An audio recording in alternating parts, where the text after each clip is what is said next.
ચાલો આજે વાત કરીએ માનવ ઇતિહાસની એક સૌથી મોટી અને મહત્વાકાંક્ષી સંસ્થા વિશે. હા, આપણે નાસાની વાત કરી રહ્યા છીએ. ચાલો સાથે મળીને બ્રહ્માંડની આ રોમાંચક સફર પર નીકળીએ. પણ આ બધું શરૂ કરતા પહેલા એક ખૂબ જ મૂળભૂત સવાલ મનમાં આવે છે, ખરું ને? આપણે અંતરિક્ષની ખોજ કરીએ જ શા માટે? આટલો બધો ખર્ચ, આટલો સમય, આટલું જોખમ શા માટે? આ સવાલનો જવાબ જ સમજો કે નાસાના અસ્તિત્વનો પાયો છે.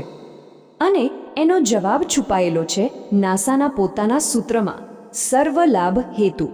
મતલબ કે એ જે કંઈ પણ કરે છે, દરેક શોધ, દરેક મિશન, એનો એક જ ઉદ્દેશ્ય છે, આખી માનવજાતિનું ભલું.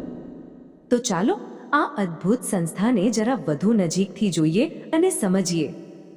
નાસા, જેનું આખું નામ છે national aeronautics and space administration, મૂળભૂત રીતે આ અમેરિકાની એક સરકારી સંસ્થા છે. એનું મુખ્ય કામ છે દેશના અંતરિક્ષ સાથે જોડાયેલા બધા જ કાર્યક્રમો અને વૈજ્ઞાનિક સંશોધનોનું સંચાલન કરવું. પણ એવું નથી કે નાસાનું કામ ખાલી રોકેટ મોકલવા પૂરતું જ છે. ના, એનાથી ઘણું વધારે છે. એમના લક્ષ્યો બહુ મોટા છે, જેમ કે બીજા ગ્રહોની શોધખોળ કરવી, આપણા પોતાના ગ્રહ પૃથ્વીના વાતાવરણને સમજવું, અને એટલું જ નહીં, સૂર્યનો પણ અભ્યાસ કરવો. ચાલો હવે જરા પાછળ વળીને જોઈએ. નાસાના એક ગૌરવશાળી ઇતિહાસ પર એક નજર કરીએ, જેણે સાચે જ માનવતાની સીમાઓને આકાશથી પણ ઉપર બ્રહ્માંડ સુધી પહોંચાડી દીધી. તો આ બધી શરૂઆત થઈ 1958માં, જ્યારે નાસા નામની સંસ્થામાંથી નાસાનો જન્મ થયો. અને પછી તો જુઓ, ફક્ત એક જ દાયકામાં 1969માં એણે એ કરી બતાવ્યું જે અશક્ય લાગતું હતું. ચંદ્ર પર માણસને ઉતાર્યો. અને ત્યાંથી અટક્યા નહીં. 1977માં તો વોયેજર મિશન્સ દ્વારા આપણો સંદેશ તારાઓ સુધી પહોંચાડવાની શરૂઆત કરી. આ માત્ર એક ફોટો નથી, આ તો ઇતિહાસનો એક આખો અધ્યાય છે. એપોલો 11 મિશન અને ચંદ્રની ધૂળ પર પડેલી એ પહેલી માનવ પગલાંની છાપ. આ એક છાપે આખી દુનિયાને બતાવી દીધું કે કંઈ પણ શક્ય છે. અને એ જ ક્ષણે બોલાયેલા નીલ આર્મસ્ટ્રોંગના એ શબ્દો, આ મનુષ્ય માટે એક નાનું પગલું છે, પણ માનવજાત માટે એક વિશાળ છલાંગ છે. આ શબ્દો આજે પણ આપણા કાનમાં ગુંજે છે અને યાદ અપાવે છે કે આપણે ધારીએ તો શું નથી કરી શકતા. એપોલો પછી વારો આવ્યો વોયેજર મિશન્સનો. વિચારો, આ 2 સ્પેસક્રાફ્ટ આજે આપણા સૌરમંડળની પણ બહાર નીકળી ગયા છે, તારાઓની વચ્ચે સફર કરી રહ્યા છે. એ માનવ દ્વારા બનાવેલી સૌથી દૂર પહોંચેલી વસ્તુઓ છે. અને ખબર છે, એ પોતાની સાથે ખાસ ભેટ લઈ ગયા છે, એક ગોલ્ડન રેકોર્ડ, જેમાં આપણી પૃથ્વીના અવાજો અને તસવીરો છે, જાણે બ્રહ્માંડ માટે આપણો એક સંદેશ. તો એ તો હતી ઇતિહાસની વાત. પણ હવે વર્તમાનમાં પાછા ફરીએ. આજે નાસા શું કરી રહ્યું છે? જ્ઞાનની સીમાઓને કઈ રીતે આગળ ધપાવી રહ્યું છે? આજકાલની વાત કરીએ તો નાસાનું સૌથી મોટું ફોકસ રહ્યું છે મંગળ ગ્રહ પર. એમના રોવર્સ, જે એક રીતે કહીએ તો રોબોટિક જિયોલોજિસ્ટ છે, એણે લાલ ગ્રહના કેટલાય રહસ્યો પરથી પડદો ઉઠાવ્યો છે. પહેલાં સ્પિરિટ અને ઓપોર્ચ્યુનિટીએ પુરાવા આપ્યા કે મંગળ પર ક્યારેક પાણી હતું. પછી આવ્યું ક્યુરિયોસિટી, જેણે ત્યાંની માટી અને પથ્થરોનું ઊંડાણપૂર્વક વિશ્લેષણ કર્યું. અને હવે લેટેસ્ટ પર્સિવરન્સ તો એક ડગલું આગળ છે.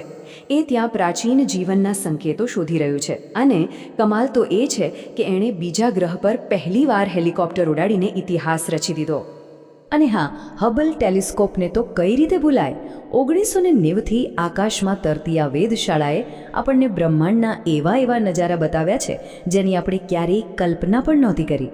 બ્લેક હોલ હોય કે પછી નવી ગેલેક્સીઓનો જન્મ, હબલે આપણને બધું જ બતાવ્યું છે. અને એવું નથી કે નાસા હવે શાંતિથી બેઠું છે. ના, બિલકુલ નહીં. જુઓ, 2024 અને 2025 માટેના પ્લાન્સ પણ તૈયાર છે. ગુરુના ચંદ્ર યુરોપાના બર્ફીલા સમુદ્રની તપાસ કરવી હોય કે પછી આખા બ્રહ્માંડનો 3D નકશો બનાવવો હોય, કામ પૂરા જોશમાં ચાલી રહ્યું છે. તો આ તો થઈ વર્તમાનની વાત. પણ ભવિષ્યમાં શું છે? નાસાની આવનારી યોજનાઓ કઈ છે? ચાલો એના પર એક નજર કરીએ. ભવિષ્યનું સૌથી મોટું નામ છે આર્ટેમિસ. જી હા, આ એ જ કાર્યક્રમ છે જેના દ્વારા નાસા ફરી એકવાર માણસને ચંદ્ર પર લઈ જવાની તૈયારી કરી રહ્યું છે. અને આ જે શક્તિશાળી SLS રોકેટ છે એ આ નવા યુગની શરૂઆતનું પ્રતીક છે. આ આર્ટેમિસ પ્રોગ્રામ સ્ટેપ બાય સ્ટેપ આગળ વધી રહ્યો છે. 2022માં એક સફળ માનવરહિત ટેસ્ટ ફ્લાઇટ થઈ ચૂકી છે. હવે 2026માં અવકાશયાત્રીઓ ચંદ્રની ચારેય બાજુ ચક્કર લગાવશે અને પછી 2027માં એ ઐતિહાસિક ક્ષણ આવશે જ્યારે લગભગ 50 વર્ષ પછી કોઈ માણસ ફરીથી ચંદ્રની ધરતી પર પગ મૂકશે. અને હા, એક મજેદાર વાત કહું, આર્ટેમિસના અવકાશયાત્રીઓ જે સ્પેસ સૂટ પહેરવાના છે ને એ કોઈ સામાન્ય નથી. એ એકદમ નેક્સ્ટ જનરેશન છે, જેને એક્ઝિયોમ સ્પેસ અને જાણીતી ફેશન બ્રાન્ડ પ્રાડાએ સાથે મળીને ડિઝાઇન કર્યા છે. ટેકનોલોજી અને ફેશનનું ગજબનું કોમ્બિનેશન. પણ નાસાની નજર ખાલી ચંદ્ર પર જ નથી અટકેલી. 2027માં ડ્રેગનફ્લાય નામનું એક મિશન શનિના ચંદ્ર ટાઇટન પર જશે, ત્યાં જીવનની શક્યતાઓ શોધવા. અને આપણા માટે ગર્વની વાત એ છે કે નિસાર મિશન, જે ભારતની સંસ્થા ISRO સાથે મળીને તૈયાર કરાયું છે, એ આપણી પૃથ્વી પર થઈ રહેલા ફેરફારો પર નજર રાખશે. અને જુઓ, આ જ વાત આપણને પાછી ત્યાં જ લઈ આવે છે જ્યાંથી આપણે શરૂઆત કરી હતી, નાસાના મૂળ સિદ્ધાંત પર. નિસાર જેવા મિશન એનો પાક્કો પુરાવો છે કે અંતરિક્ષની ખોજ ખાલી દૂરના તારાઓ અને ગ્રહો માટે નથી, પણ એ આપણી પોતાની પૃથ્વીને વધુ સારી રીતે સમજવા અને એનું રક્ષણ કરવા માટે પણ એટલી જ જરૂરી છે.